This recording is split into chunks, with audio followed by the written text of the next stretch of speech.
Okay, hello dear students. So now we are going to look at, in this video we are going to look at how we will calculate the total resistance of combination of a system of resistors when they are connected in series.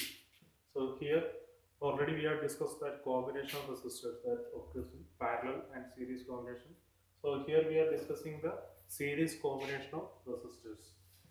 See here you can see in the circuit R1, R2 and R3. These are three resistors R1, R2 and R3. These three resistors are connected in series with a circuit containing a potential difference of 20 volt with a key. Always remember that the key is closed while doing the experiment. So that is not symbol that represent the key remains closed. Here you can see the ammeter is connected, the positive terminal is connected to the positive and the negative terminal is connected to the negative terminal.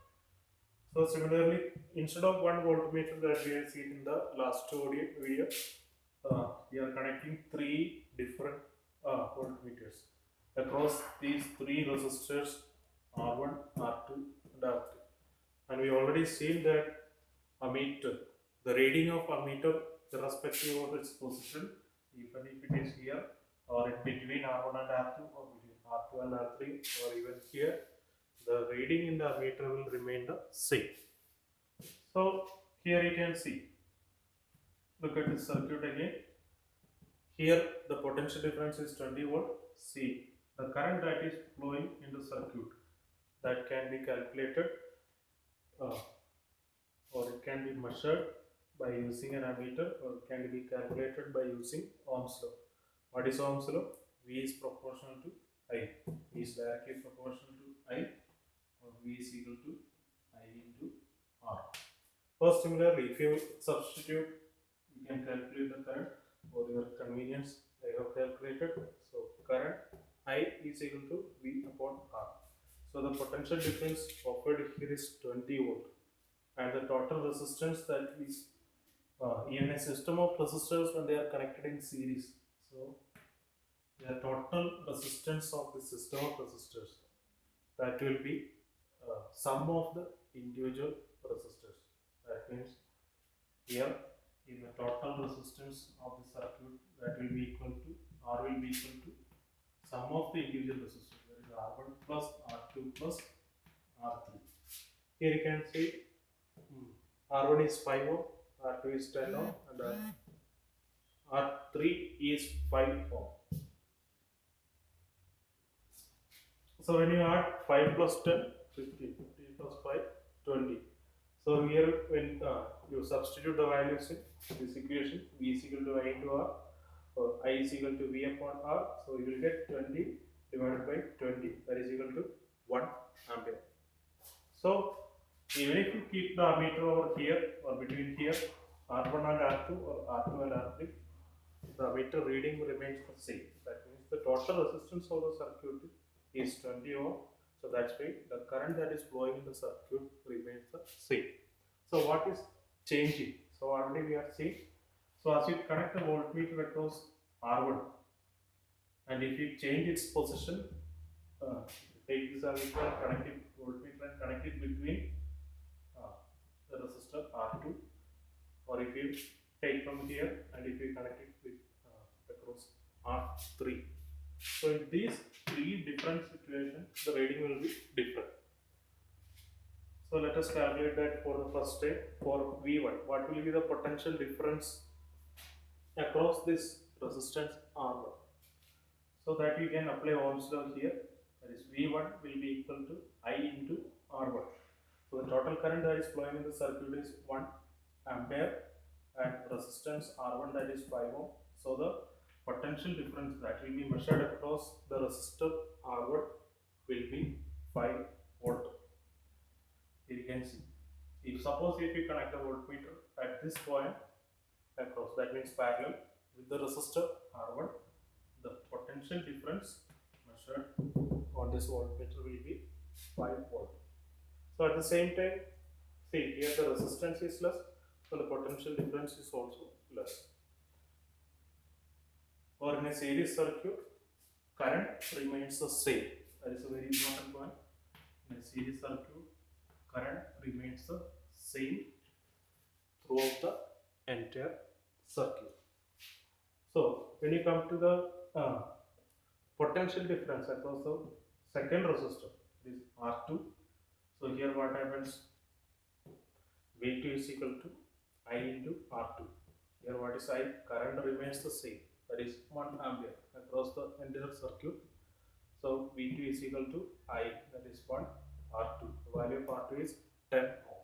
So 10 ohm, 1 into 10, you will get 10 volt.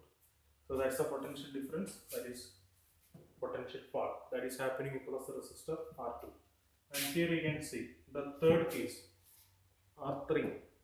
So across the resistor R3, if you connect a voltmeter, say the reading on the voltmeter, that will be V3.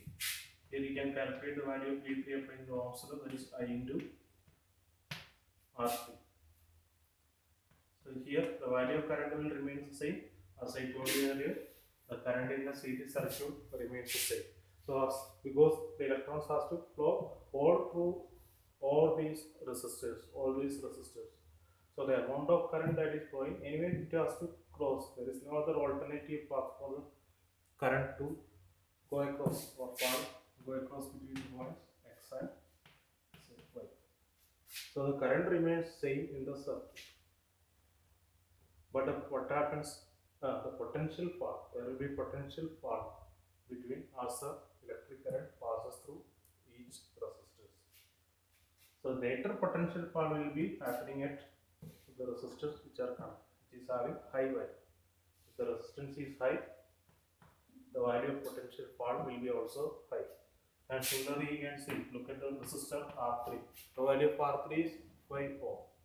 So here you can see 1 into 5, that is again you will get 5 ohm. So when you add these three potential difference, that is V1, V2 and V3, then you will get the total potential difference that is supplied by this side. The total potential difference, that is V is equal to V1 plus V2 plus V3. So that will be equal to what? 5 plus 10 plus 5. So here the total potential difference that was offered by the cell was 20 volt. When we sum all these, you will get 20 volt. Now you look at this particular, the same thing you can prove by using Ohm's law. So we can prove that the potential difference V is equal to I into R. And as we already seen that when we connect 3 voltmeters across the resistor parallel with R1, R2 and R3, these 3 voltmeters the reading will be different. So the total potential difference across these points, we can say that V1 plus V2 plus V3, that we already proved here. So what is V1? V1, the potential difference across the resistor R1. V1 we can calculate by using the equation I into R1. V2 we can calculate by using the equation I into R2. Here R1 is the value of 5 ohm. That is the resistance of the resistor R1. Then I into R3. So similarly you substitute. So here you can see P is equal to, here current remains the same. At this step we are taking all this current remains the same. So we are taking the current I common, then we are adding R1 plus R2 plus R3. So what is V according to Ohm's law? V is equal to I into R. So instead of V, we are supplying I into R here and C. The right hand side we are keeping as it is I into R1 plus R2 plus R3. So we can, as the current remains same, we can cancel it from both the sides. So the total resistance of the circuit, that is total resistance of a system of resistors when they are connected in series. So that will be the effective resistance, that is known as effective resistance in series. That will be equal to R1 plus R2 plus R3. By using this equation, you can solve the numericals that are related to resistors which are connected in series combination.